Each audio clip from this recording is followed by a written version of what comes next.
રંગભૂમિનો આ વિભાગ 100 વર્ષથી 50 વર્ષથી આવું જીવંત રાખનાર મારા જે સાથીઓ છે એ લોકોને હું નમન કરું છું. કારણ હું જાણું છું કે જુદી જાતના માધ્યમના આ સમયની અંદર રંગભૂમિના બંને પાસા મહેશભાઈએ બરાબર કહ્યું તેમ કે એક હળવું પાસું અને બીજું વધારે શોધ કરતું, સંસ્કૃતિની વધારે મીમાંસા કરતું પાસું, આ બંને પાસા જીવંત રાખવા કેટલું અઘરું છે. મહેશભાઈએ એ વિશે ખૂબ વાત કરી છે. મારા તો પ્રથમ વિદ્યાર્થીએ એટલે એમણે જે કહ્યું તે હું સ્વીકાર કરી, જાણે મેં જ કહ્યું છે એ માની અને હું એક જુદી વાત આપની આગળ પ્રસ્તુત કરવા. ચંદ્રવદન મહેતા એ મારે માટે ગુજરાતી સાહિત્યના સમુદ્રમાં તરતો એક હિમગીરી હતો, એક આઈસબર્ગ હતો. એનો જે ભાગ દેખાતો હતો અને ચળકતો હતો થોડોક જ હતો, અને એની નીચે જે ન દેખાતો ભાગ હતો એને એ હતો છતાંય દીઠો નહીં, પારખ્યો નહીં અને બિરદાવ્યો નહીં. એ આપણી સૌની એક સહિયારી ભૂલ છે એમ બોલવા જાય. શા માટે ભૂલ છે અને કોણ હતા? નરસિંહરાવ ઝવેરચંદના પ્રિય વિદ્યાર્થીઓ હતા. કોલેજમાં એમણે સૌથી પહેલું નાટક રજૂ કર્યું હતું. એનું પોતે જ આલેખન કર્યું છે કે બીજા બધા લાઇટ અને સાઉન્ડ ને એ બધું લઈને આવનારો એક બીજો હતો વિદ્યાર્થી. એ તો એમ જ માનતો હતો કે પોતે જ આવી જશે. અને તો એક ટેબલ ઊંચું રાખ્યું, એની ઉપર ચડી ગયા અને હું બોલતો હતો તો જોશીનો ભાગ ભજવી અને ખોટું ટીપું આમ ફેંક્યું અને જે બોલવા માંડ્યા ત્યારે બધાને ખબર પડી કે રંગભૂમિ એટલે નખરેબાજી નહીં, રંગભૂમિ એટલે ટેકનોલોજી નહીં, રંગભૂમિ એટલે માણસ અને એનો અવાજ અને એનું દ્રશ્ય. આ એમણે એક જુવાન તરીકે, કોઈ પૈસા વિના જુવાન તરીકે એમસીસી કોલેજની અંદર, નરસિંહરાવ ઝવેરચંદ કોલેજની અંદર આ જે રજૂ કર્યું એ અમારા મુંબઈના મિત્રો, જો કે મુંબઈ હવે નથી રહ્યો, પણ અમારા મુંબઈના ચંદ્રવદન મહેતાને હું યાદ કરું છું. એ કેવા હતા? અમે લોકો એમએમાં ભણતા હતા અને તે વખતે એ ફાર્મસ ગુજરાતી સભાના પ્રમુખ હતા. એ ત્યાં રહેતા પણ હતા એક નાનકડા રૂમની અંદર, અને ત્યાં આગળ રોજ નીચે લાઇબ્રેરીમાં આવીને બેસી અને અમારે વિદ્યાર્થીઓ માટે એમણે દર અઠવાડિયે એક વ્યાખ્યાન રાખ્યું હતું. અમારા પ્રોફેસરો માટે પણ બહુ ગુસ્સે થાય કે અમે તમને ભણાવીએ છીએ તો કે ત્યાં જઈને શા માટે વ્યાખ્યાન ભણીશું? કારણ કે ચંદ્રવદન મહેતા હતા અને તે વખતે એમણે અમને જે દરેક વિષય તો બધા ભાષણો થાય અમારા પ્રોફેસરોના, તો એમણે એ વિષય જે વ્યાખ્યાન આપ્યું એમાં એમણે એનું શીર્ષક જરાક બદલી નાખ્યું અને એમાં એમનો આ ડિવાઇન ટચ હતો. એ ચંદ્રવદન મહેતાના એ વ્યાખ્યાનનું શીર્ષક હતું લિરિક અને નગરિક. આપણે નગરિક જે શબ્દ કરે એટલે તો ગુજરાતી શબ્દ છે. આજની પેઢીના શબ્દ છોકરાઓને બધા જે શબ્દો ખબર નથી. નગરિક એટલે થોડુંક, લિરિક તો તમે કર્યું પણ એમાં જે થોડુંક બીજું કશું ઉમેર્યું નહીં તો એ માત્ર એકેડેમિક એક્સરસાઇઝ થઈ જાય, સર્જનાત્મક કાર્ય ન થાય. તો ચંદ્રવદન મહેતા એટલે આ અમારી જે એકેડેમિક વર્લ્ડ છે. 100 વર્ષ થયા, 50 વર્ષ થયા, અભિનંદન. પણ જ્યાં સુધી આ નગરિક નહીં આવી ચંદ્રવદન મહેતાનું ત્યાં સુધી વાત નહીં બને. આ નગરિક શું હતું? એ કવિ હતા. એમના શરૂઆતના ઇલાકા આપ્યો તો અદભુત છે બધા, પણ એક ઇલાકામાં એવું છે, ઇલા કદી હોત હું દેવ બાળ, ઇલા કદી હોત હું દેવ બાળ, તારા ભરી આવત એક થાળ. અને શું કરીશું? ને એ વડે તું કરી દાવ સાથે બંને રમ્યા હોત અહો નિરાંતિ. નિરાંત શબ્દ છે ને એ આપણી પાસેથી ચાલી રહ્યું છે. કોઈ નિરાંત નથી. અને સાચો કવિ આપણે નિરાંત આપે છે. દોડાદોડી કરવાની જરૂર નથી. આ કવિતા ચિત્ર છે, પરફોર્મન્સ છે, તો નિરાતે જોવું, નિરાતે જોવું. અને બીજી નિરાત જે જૂટવાઈ ગઈ છે, તો બીજું કંઈ જૂટવાઈ ગયું હોય તો જરા તમે આજના આકાશમાં જોજો, વડોદરાના કે મુંબઈના કે સુરતના નહીં, નાના ગામોના આકાશમાં પણ જોજો. અને એ જે એમણે કહ્યું કે ઈલા કરી હો તો હું દેવ ભાર તારા ભરત એક આપણા આકાશમાંથી તારાઓ જૂટવાઈ ગયા છે, એક એ તારો દેખાતો નથી. એ વખતે કવિની નજરે જોઈએ તો આપણા એ આ શીશાના બની ગયેલા આકાશમાં થાળ ભરીને તારા થાય ત્યારે શું કરવાનું એ જોઈ અને ગણતરી નહીં કરવાની. ગણતરી બાદ થઈ ગયા છે. એ શીશી માટે બાજુ એક વસ્તુ ખૂટતી હોય તો ગણતરી પાછી. ગણતરી કરતા આવડતું જ નહોતું. સાહિત્યના ખેલતા આવડતું જ નહોતું. અને જે રીતે બિરદાવવા જોઈએ એના કરતા 100માં ભાગે પણ ગુજરાતને બિરદાવ્યા નથી. હું એ વખતે દિલ્હીમાં હતો અને જ્ઞાનપીઠ સમિતિના ગુજરાતી વિભાગનો અધ્યક્ષ હતો. મેં એમને 4 વર્ષ સુધી એમનું જ નામ મૂક્યા કર્યું, પણ એ સ્વીકારાતું કેમ નહોતું, કારણ કે ખેલતા નહોતા. એટલે બધા મને ઠપકો આપીને મેં 4 વર્ષ સુધી ગુજરાતીનું જ્ઞાનપીઠ કાઢી નાખ્યું.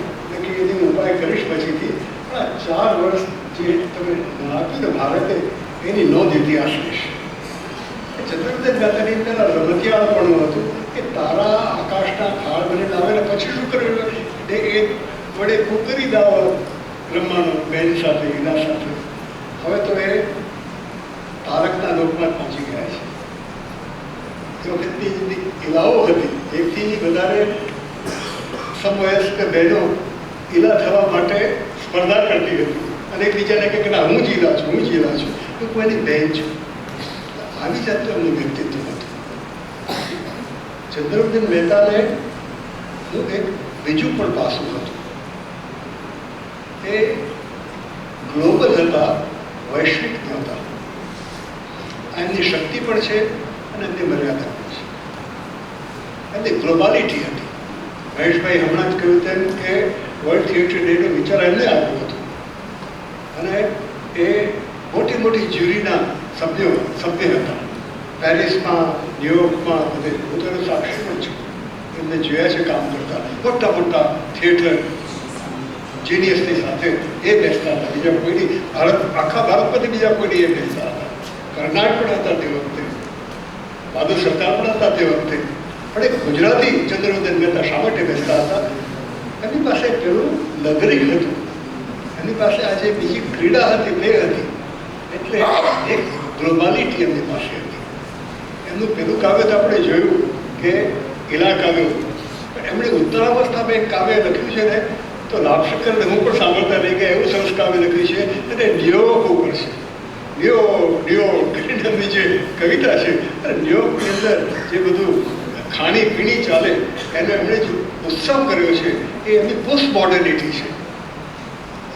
He was an early modern with Narsira Devatia, and he was a post-modern with this New York poem and this contribution to new theatre. તો ચંદ્રગુપ્ત મહેતાનું આ એક ગ્લોબાલિટી હતી. છેલ્લે એમની મર્યાદાની વાત કરી અને હું જોઉં, કારણ કે એ સાચા બોલા માણસ હતા. એમને જો સાચી વાત કહીએ ને એમને અણગમતી પણ, ને સાચી હોય તો એમને ગમતી હતી. અને કોઈ સારી વાત કરે એમને ગમતી હોય એટલે વાત કરવા માટે તો એમનો રોફ, એમનો ગુસ્સો ચડી જતો હતો. અને જૂઠું ગમતું હતું. બહુ સાચો માણસ હતો. તો એવા માણસની મર્યાદા એ કે ગ્લોબલ બન્યા, પણ એમની અંદર એક જાતની યુનિવર્સાલિટી ઓછી આવી. હોલિકા નાટક તો આપણે જોઈશું, સરસ નાટક છે. આજનું નાટક હોય તેવું લાગે છે. મારો મિત્ર કહે છે સાચી વાત છે. પણ તમે વિચાર કરો કે આગગાડી હોય, ગુજરી વાળું નાટક હોય, એ સાંભળ્યું છે. ક્યાં મહેલા ગુજરી અને ક્યાં ધરાડ ગુજરી. શું ખોટતું હતું? વ્યક્તિત્વમાં પીડા ભારો ભાગ હતી. એકલો આવ્યો માણસ હતો. કેમ વિરજીભાઈ? તો એકલો આવ્યો માણસ હતો. એ તો ફાધર સભાના મેળે એક રૂમમાં મેં રહેતા જોયા છે.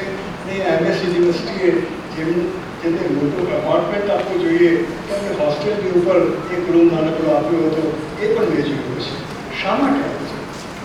કારણ કે એમની કૃતિઓમાં ખરેખર ટ્રેજેડી પણ બહાર પડી, ખરેખર કોમેડી પણ બહાર પડી. ફાર્સની આસપાસ એનું નાટ્યકાર તરીકેની સર્જના કે કોઈક એવું મહાન કાવ્ય યમલ છે એવું નથી, આરોહણ જેવું નથી. ઘણી બધું વિચારો છે. આવી વખતે એ કૃપાવંત હતા, સ્નેહ કરતા હતા. એ અમારા સંરક્ષક હતા. હું MS યુનિવર્સિટીમાં એ વખત આવ્યો અને ગરબડો બધી હતી. સંરક્ષક એ બધું બરાબર છે, પણ આ સાચા બધા માણસની માત્ર પ્રશંસા કરીને બેસી જવાનો આ અવસર, આ દિવસો છે. એમની જે સચ્ચાઈ છે એમને માનો. અને બહુ ઓછી વ્યક્તિઓ એની સાથે પ્રત્યક્ષમાં બધી વાતો કરીશું એટલે એને સાંભળતા એટલે એમ થાય કે હવે એમની કૃતિઓ જ્યારે આપણે રજૂ કરીએ, દાખલા તરીકે આગગાડી રજૂ કરીએ, અને આગગાડીની અંદર કેટલાક પ્રયોગો જોયા છે. એમાં બધા થિયેટરની અંદર પણ બધા થાંભલા મૂકવાનું એવા બધા પ્રયોગો કર્યા હતા. CC મહેતાને જેને ટેકનોલોજીમાં બહુ રસ હતો નહીં, જેમણે પેલું જોશીનું ટીપું આમ ફેંક્યું હતું એસિસ્ટન્ટ કોલેજમાં, એ માણસનું આ નાટક આપ સૌ એમના સાથીઓ છો, એમને ચાહો છો. આગગાડી નાટક કરી દીધું. એવી રીતે પૂછો કે પ્રોસિડિયમ આર્ટમાંથી બહાર નીકળે, આર્ટમાંથી બહાર નીકળે અને એ નાટકના કેન્દ્રની અંદર જે એમણે અંતે અનેક જણાઓને મરી જતા બતાડ્યા છે અને એમની મર્યાદા હતી, એમને સેન્ટિમેન્ટલ અને એ બધું ગમતું હતું, પણ એ ઓગાળી નહીં. ડાયરેક્ટરનું એ કામ છે એક નાટકના કંટ્રોલ થોડા બદલી આપવા. તો એ બદલીને નાનકડો છોકરો જેને એના સાહેબો ઠંડી રાતે અંધારાની અંદર પાટા ઉપર ચાલી ચાલીને કોઈ જગ્યાએ જઈને ઉભા રહીને કંઈક સિગ્નલ આપવાનું કરે છે, એવું એક દૃશ્ય છે. આ જે અનુકંપા હતી અનુકંપાને જે પ્રગટ કરતો એ આગગાડી નાટક, અને એમણે આગગાડી શબ્દ વાપર્યો છે એનો અર્થ કે આ ગાડી ગતિની નથી, આગની છે. આખું જે તંત્ર રચાયું છે અને આપણે એની ગઠલિયા વાંચીએ અને રેલ ગઠલિયા વાંચીએ તો નાટકની સાથે પણ ભળી જાય. તો આ જે ઊંડી અનુકંપાની વાત હતી, સામાન્ય માણસો માટે એનું જે દિલ રડતું હતું એનું આલેખન એમણે આગગાડી નાટકમાં કર્યું છે.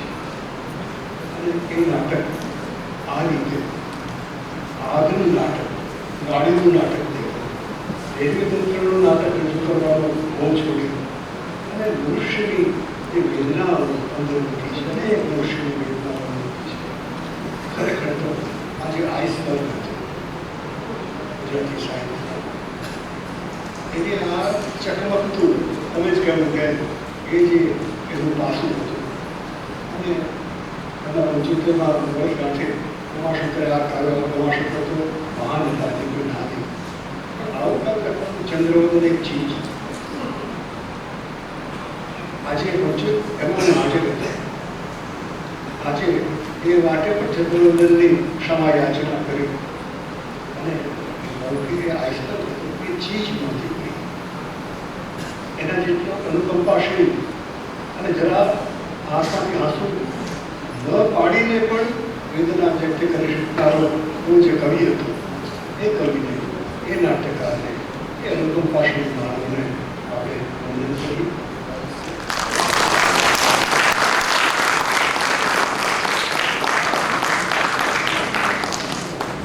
ધન્યવાદ સર, ખૂબ ખૂબ આભાર. હવે હું પદ્મશ્રી યજ્ઞ સરને વિનંતી કરીશ કે તેઓ સંચી સરના સાથેના એમના અનુભવો આપણી સાથે શેર કરે. આવો આપણે જોઈએ અને સાંભળીએ. એક હસતો હસાવતો, રમતો રમાડતો અને ચહેરાથી આત્મીયતા નિખરાવતો માણસ, યઝદી કરંજિયા.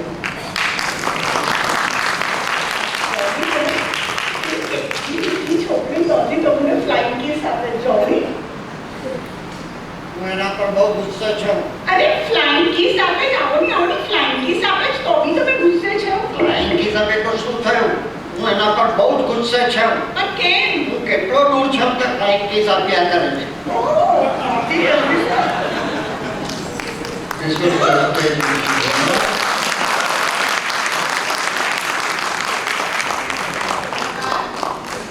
સોરી, હું આપનો બહુ ટાઈમ નહીં લઉં. હું સમજી શકું છું કે પડદાને આગળ કરતાં તમારું ધ્યાન પડદાની પાછળ વધારે છે, નાટક માટે વધારે છે.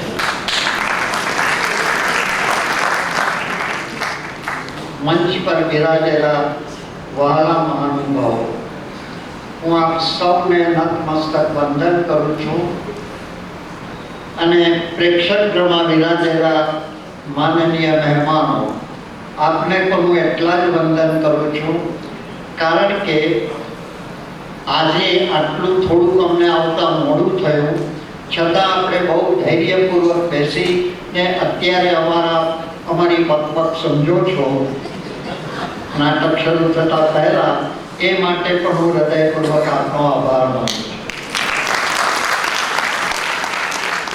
માય ડિયર ફ્રેન્ડ્સ, આપ સૌને વર્લ્ડ થિયેટર ડે વિશ્વ રંગભૂમિ દિન મુબારક. આંતરરાષ્ટ્રીય ખ્યાતિ ધરાવનાર નાટ્યકર્મી ચંચી મહેતા, એમની સવા શતાબ્દી મુબારક તથા ડિપાર્ટમેન્ટ ઓફ ડ્રામેટિક્સના અમૃત મહોત્સવ મુબારક. અને આ ત્રિવેણી સંગમના દિવસે આપને સૌ આન બાન શાનથી આ પ્રસંગ ઉજવી રહ્યા છીએ. આપ સૌને પણ એ મુબારક મુબારક. આ પ્રેમ સફર પ્રસંગે આ 5 ફૂટલા પાછળીને દર્શનભાઈએ અને ફેકલ્ટી ઓફ પરફોર્મિંગ આર્ટ્સે ઇન્વાઇટ કર્યો, તે બદલ પણ હું એમનો આભાર માનું છું.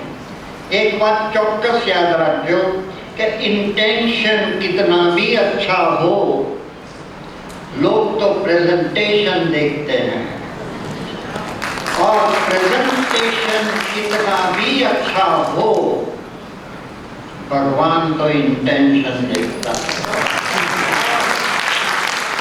और दर्शन भाई आपका और आप सबका, those who are behind the curtain, आप सबका इंटेंशन भी अच्छा है, प्रेजेंटेशन तो बहुत बहुत ही अच्छा है.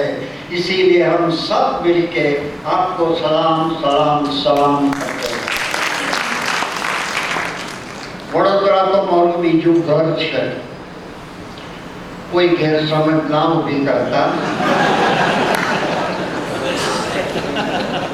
બીજું ઘર એટલે મારા માનસ પિતા ચંચી મહેતા અહીં રહેતા હતા. વારંવાર મારે અહીં આવવાનું થતું હતું અને એમનો જેટલો ઋણી છું એટલો ઓછો છે, જેટલો એનો આભારી છું એટલો ઓછો છે. અરે યાર, એમ તો આખો પારસી સમાજ ભારત દેશનો ઋણી છે. આજથી 1400 વર્ષ પૂર્વે જ્યારે આરબોએ પર્શિયા પર એટલે કે ઈરાન પર હુમલો કર્યો, ત્યારે અમારે ન છૂટકે ઈરાન છોડવું પડ્યું. ને તે વખતે તો ઇલેક્ટ્રોનિક્સ કે જહાજો એ બધું હતું નહીં, નાની નાની બોટમાં બેસીને નીકળી પડ્યા. ભગવાનનો સંકેત હશે કે હે પારસીઓ, તમારા ધર્મ અને તમારી કોમનું રક્ષણ કરવું હોય તો માત્ર ને માત્ર ગુજરાત અને ભારત જ તમારા માટે છે. અને એ રીતે ગુજરાતના કેટલાક બંદરોથી થતા થતા અમારા જહાજો, અમારી બોટ ગુજરાતના સંજાન બંદરે બંધારાય. પછી તો પેલી વાત તમને ખબર છે, દૂધનો ઘડો ને આ બધું, એટલે બહુ ડિટેલમાં નહીં કહું, પણ એટલું જરૂર કહું કે આદિત્ય રાણાએ આ પરદેશીઓને એટલે કે અમને આવકાર્યા કેટલીક શરતોને આધીન. એમાંની એક શરત આ હતી કે હે પરદેશીઓ, તમારે અમારી ગુજરાતી ભાષા અપનાવવી. બસ તે દિવસથી ગુજરાતી ભાષા અમારી માતૃભાષા બની ગઈ અને ભારત ભૂમિ અમારી માતૃભૂમિ બની.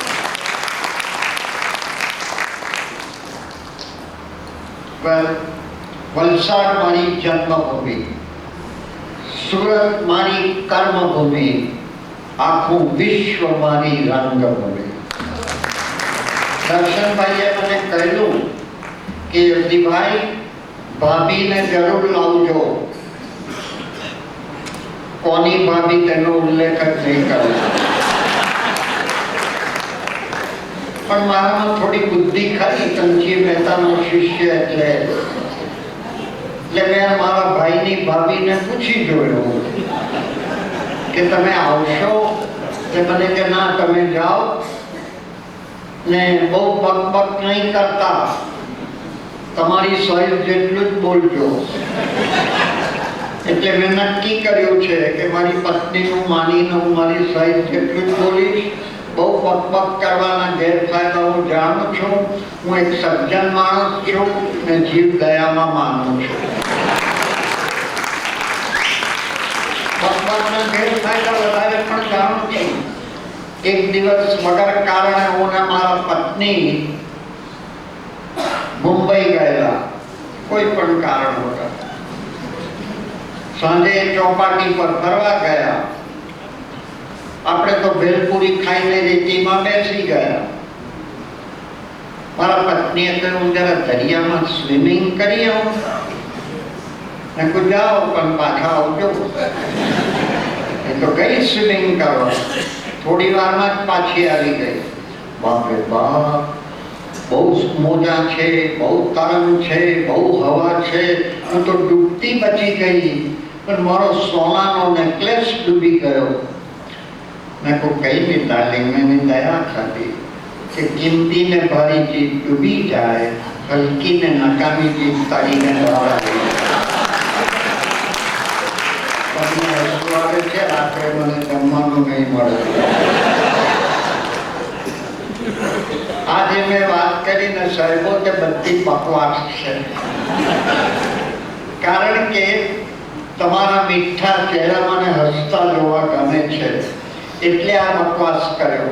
કારણ કે અમે પારસીઓ માનીએ છીએ કે હસી લો, હસાવી લો, બે ઘડી મસ્તીમાં વિતાવી લો, કોને ખબર કાલે મળ્યા કે ન મળ્યા, આજને બસ પ્રેમથી વધાવી લો.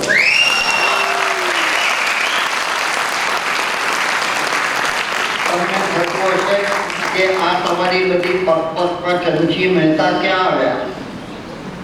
આવશે. મહાન વિભૂતિઓને માટે રાહ જોવી પડે, હમણાં આવશે એની જ વાત કરું છું.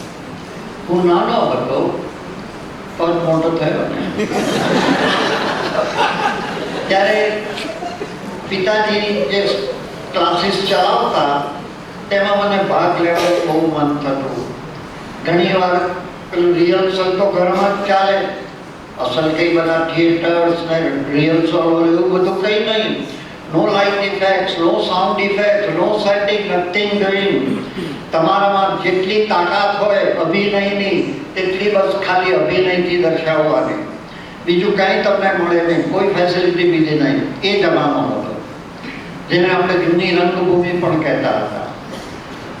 તો પાછળ પપ્પાની દોડ્યા કરો, રિહર્સલ તો ઘરમાં જ થાય. એ ઘરમાં એટલે શું, ટેબલ ખુરશી ખાટલા બહાર, એટલે રિહર્સલ રોલ તૈયાર. આજુબાજુ ફાફા મારવાના રિહર્સલ એક રૂમની અંદર. તો હું એમની પાછળ ફરું તો મને કે ઘડી પાછળ શું કામ દોડ્યા કરે, ભૂખ લાગે પહેલાં કિચનમાં જઈને ખાઈ લે. પણ હું એમને કેમ કહું કે મને પેટની ભૂખ નથી લાગી, મને કલાની ભૂખ લાગી, મને કંઈક રોલ આપો. તો વળી અભિનય ગીત આપ્યું, પણ તે પણ જેમ તેમ, તે પણ મારે એમાં ટ્રીક કરવી પડી. ટ્રીક એટલી કે જેવો પડદો ખોલવાની તૈયારી હતી ને આપણે સ્ટેજની પાછળ ભરાઈ ગયા, જેવો પડદો ખોલવાની હતી કે મોટે મોટે મેં બાંગડા પાડીને રડવા માંડ્યું. એટલે પ્રેસિડન્ટ દોડી આવ્યા, કેટલાક લોકો દોડી આવ્યા, પપ્પા દોડ્યા. શું થયું? બાબો પડી ગયો. તો પેલો મારો પડોશી કે કંઈ પડ્યો નથી, સારાને સ્ટેજ પર ઉભા રહ્યું. એટલે તો વાલા મિત્રો, આમ મારે લોકોને હસાવવાને માટે રડતા રડતા સ્ટેજ પર પહેલી એન્ટ્રી લેવી પડી. That was my first time. પછી તો અભિનય ગીત, પછી સ્ત્રી પાત્ર કરવા માંડ્યા. સ્ત્રી પાત્ર બી જેમ તેમ પપ્પા ધમકાવીને કે બરાબર કરશે કે? મેં કહું હા બરાબર કરીશ સ્ત્રી પાત્ર. તો કે ચાલ તારું નામ ડોલી છે. મેં કહું આ ડોલી છે, હવે હું તને બોલાવું ત્યારે દોડતા આવજે ને જવાબ આપજે. મેં કહું હા. તો મને કહું એ ડોલી તું ક્યાં છે, જલ્દી આવ. મેં તરત કહ્યું હા પપ્પા હમણાં આવ્યો. કે ફળા તેને તમારી મળે ગધેડા તો ડોલી છે, ડોલો નથી, સ્ત્રી પાત્રમાં છે, બરાબર બોલ. પછી તો બીજે દિવસે નાટક ખૂબ સારો ગયો. હિરોઈન ઓરિએન્ટેડ પ્લે હતો, ખૂબ મજા આવી. કોઈ મને કિસ કરે, કોઈ મને હગ કરે, કોઈ મને 5 રૂપિયાની પ્રેઝન્ટ આપે. 1958માં 5 રૂપિયા એટલે કેટલા બધા કહેવાય.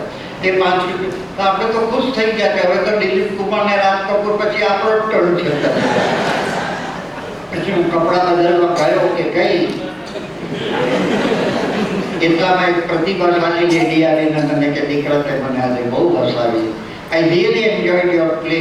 હું તો નહોતી આવવાની, મારા પતિ ગુજરી ગયા છે ગયા મહિને, પણ એમને બાળકોને માટે બધી ગિફ્ટ લાવેલા તે હું ખાલી ગિફ્ટ આપવા આવી. આકસ્મિક રીતે તારો નાટક એવો મને ગમ્યો. દીકરા સદા હસતો રહેજે, સદા હસાવતો રહેજે. આ વાત એમની મને અહીંયા ટચ કરી ગઈ. મેં નક્કી કર્યું કે કદાચ ભવિષ્યમાં અભિનયની તક મળે તો હું માત્ર ને માત્ર કોમેડી કરીશ. 200-300 લોકોમાં કોઈ એક તો એવું હશે ને કે તનથી કે મનથી દુઃખી હોય ને તેના ચહેરા પર જો હાસ્ય લાવી શકાય તો હું માનું કે મારો નાટક સફળ ગયો. પછી કોલેજમાં ગયા. કોલેજની અંદર નાના રોલ કર્યા. પણ 1958માં મારા પ્રિન્સિપલે બોલાવીને કહ્યું mister Karanjia, we will have to participate in inter university national festival. If you are ready, prepare the play, show me the play and we will see you. એટલે મને તરત આનંદ ચડી. આપણે લાઇબ્રેરીમાં ગયા, નાટકની ચોપડી ઉપાડવા માંડી. પહેલી જ ચોપડી મારા હાથમાં આવી જે આજે નાટક ભજવાનો છે તે હોલિકા. ને એ જ હોલિકા ચોપડીમાં પાછળ બીજો નાટક હતો મૂગી સ્ત્રી. મને મૂગી સ્ત્રી બહુ ગમી ગઈ. બધા જ પુરુષોને મૂગી સ્ત્રી તો ગમે, તો મને ગમી ગઈ. એ નાટક બહુ સુંદર હતો. અને પછી અમે સુરતમાં ભજવ્યું. આગળ વધતા અમદાવાદમાં સેમિફાઇનલમાં અમારા જજ હતા જયશંકર સુંદરી. સુંદરી એમ કહેવા તો બધા વડીલ છો, નાટકોના જાણકાર છો એટલે બહુ ડિટેલમાં નહીં જાઉં, પણ એ સ્ત્રી પાત્ર એટલું અદ્ભુત કરતા હતા કે સ્ત્રીઓ એમની પાસે બધું શીખવા આવતા, એટલે જયશંકર સુંદરી કહેવાય. એમને અમારા નાટકને ફર્સ્ટ પ્રાઇઝ આપ્યું કે this play will go to Delhi. એટલે આપણે તો બાળ વૃત્તિથી એકદમ ખુશ થઈને દોડી ગયા એમની પાસે. ઝાપ દઈને એમના ગાલ પર મેં કિસ કરી દીધી. એ ડોસાએ ચશ્મામાંથી જોઈને કહ્યું કેમ દીકરા આ તે મને જજ તરીકે કિસ કરી કે સુંદરી તરીકે? તરત મેં બીજા ગાલ પર કિસ કીધી. એ તો સાહેબ પેલી જજ તરીકે હતી, હવે આ સુંદરી તરીકે. ખુશ થયા, આશીર્વાદ આપ્યા, કેટલીક ટિપ્સ આપી, અમારી ભૂલો સુધારી. મેં ભગવાનની કૃપાથી અમે દિલ્હીની અંદર ત્રીજો નાટક લાવ્યા. પહેલો તો નહીં આવ્યો, પહેલો બોમ્બે યુનિવર્સિટી, બીજો ઉસ્માનિયા યુનિવર્સિટી અને ત્રીજો Gujarat university. But by the grace of God, આખા સેમિનારનો કે સેમ નહીં કહેવાય, શું કહેવાય, ફેસ્ટિવલ, વેરી ગુડ, ફેસ્ટિવલનો સૌથી પ્રથમ ઇનામ મને ભાગ્યશાળી રીતે મળી ગયું. એટલે માટે હું પરમેશ્વરનો, મારા ખુદાપાકનો અને મારા ચંચીનો હૃદયપૂર્વક આભાર માનું છું. છેલ્લી વાત, 1977માં અમૃત મહોત્સવ હતો.